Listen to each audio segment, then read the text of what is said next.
चाणक्य नीति समझना आसान नहीं है, लेकिन जिसने समझ लिया वो अपने जीवन में हर सपना पूरा कर सकता है, क्योंकि समय का पता चलता है अपनों के साथ और अपनों का पता चलता है समय के साथ। वे कहते हैं कि ज्ञान वह खजाना है जिसे न कोई चुरा सकता है और न ही नष्ट कर सकता है।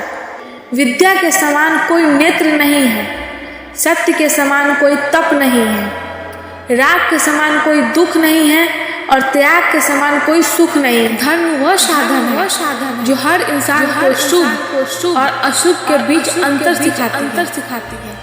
असली धन वो नहीं है जो पैसा और प्रॉपर्टी होती है, क्योंकि खानदानी हो तो अच्छे संस्कार दिखते हैं। शादी विवाह से दो लोगों का मिलन नहीं होता।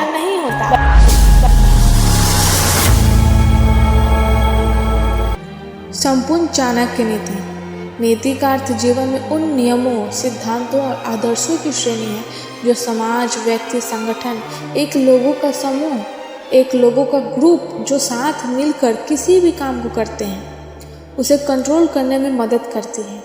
नीति हमारे जीवन को सही दिशा में रास्ता दिखाती है और यह बताती है कि क्या करना सही है और क्या नहीं।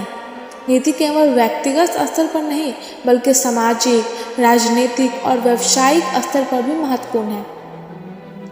एक अच्छी नीति समाज में डिसिप्लिन और स्टेबिलिटी को बनाए रखने में मदद करती है।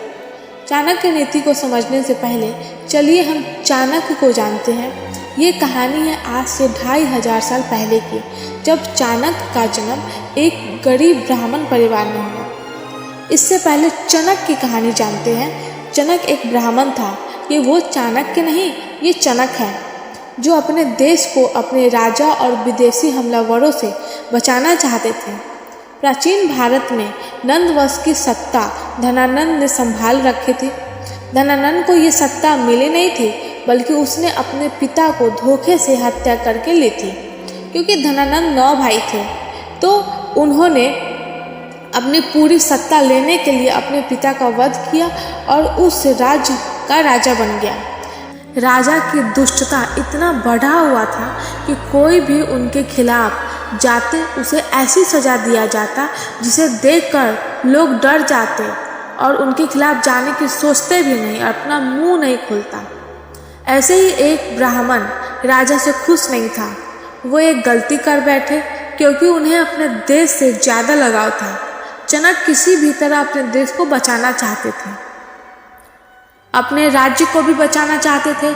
उन्होंने एक योजना बनाई जिसके बारे में राजा को पता लग गया। राजा ने चनक को गिरफ्तार कर लिया।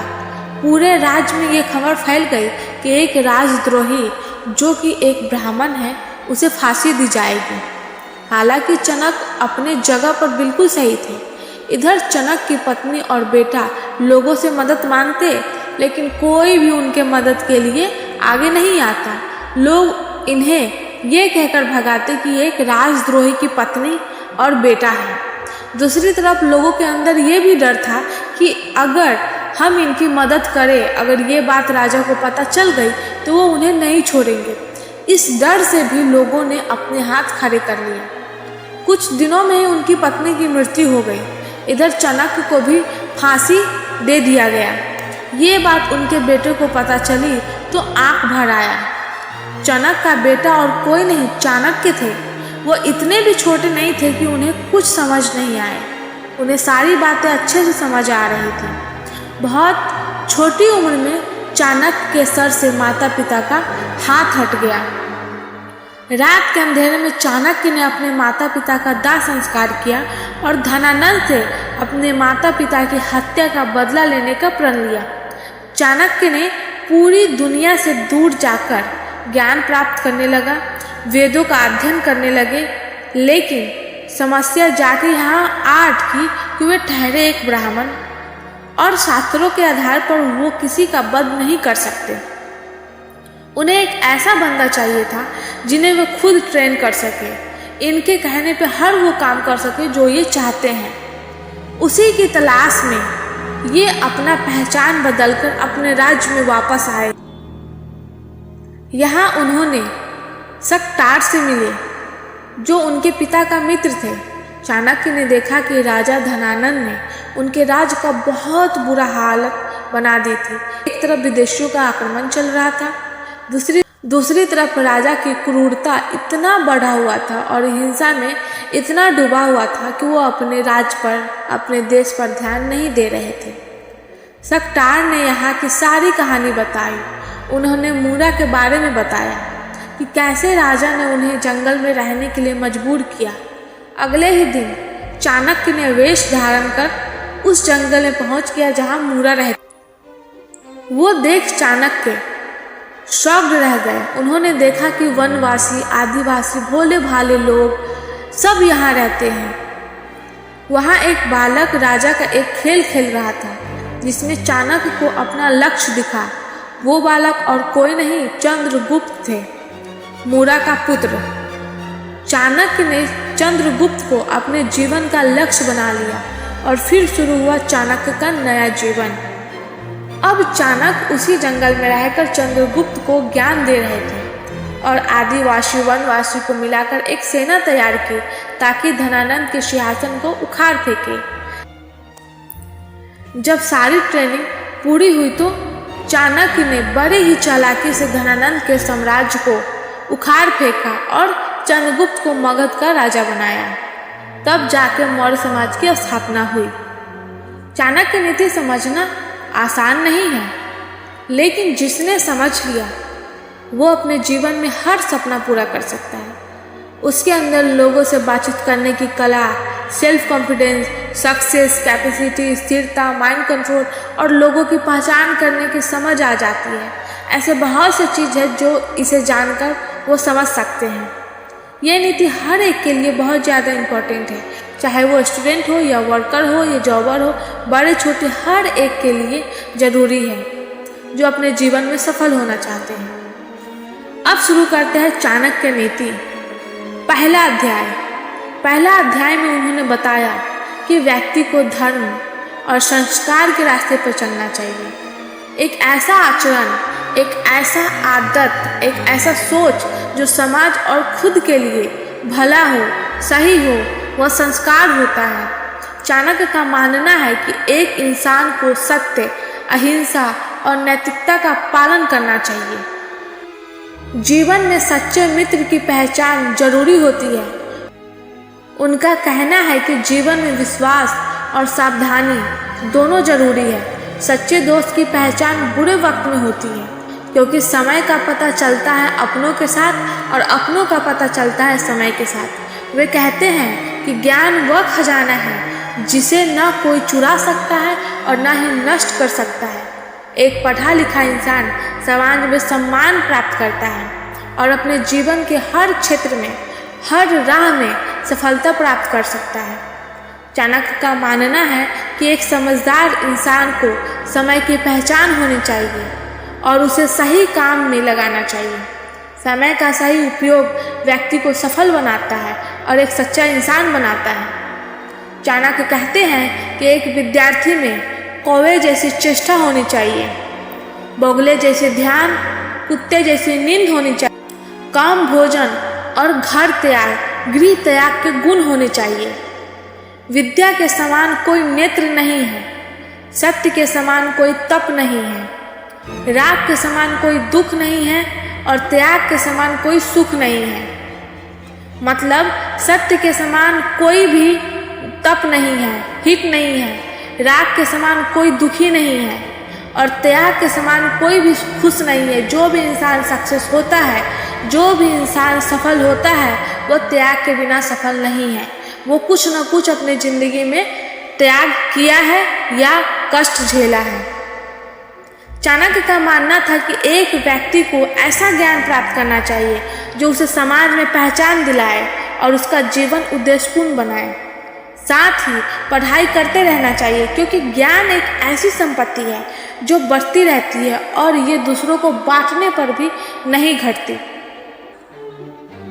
धर्म वह साधन है जो हर इंसान को शुभ और अशुभ के बीच का अंतर करना सिखाती है। धर्म का पालन करने से व्यक्ति समाज में एक आदर्श नागरिक बनता है, एक आइडियल पीपल बनता है और उसके काम समाज और खुद के लिए सही साबित होते हैं। धर्म का अर्थ केवल धार्मिक प्रयोगों से नहीं है, बल्कि गुण, सदाचार और शिष्टाचार के नियमों का एक ग्रुप है जो किसी भी व्यक्ति को एक सफल और शानदार जीवन देता है।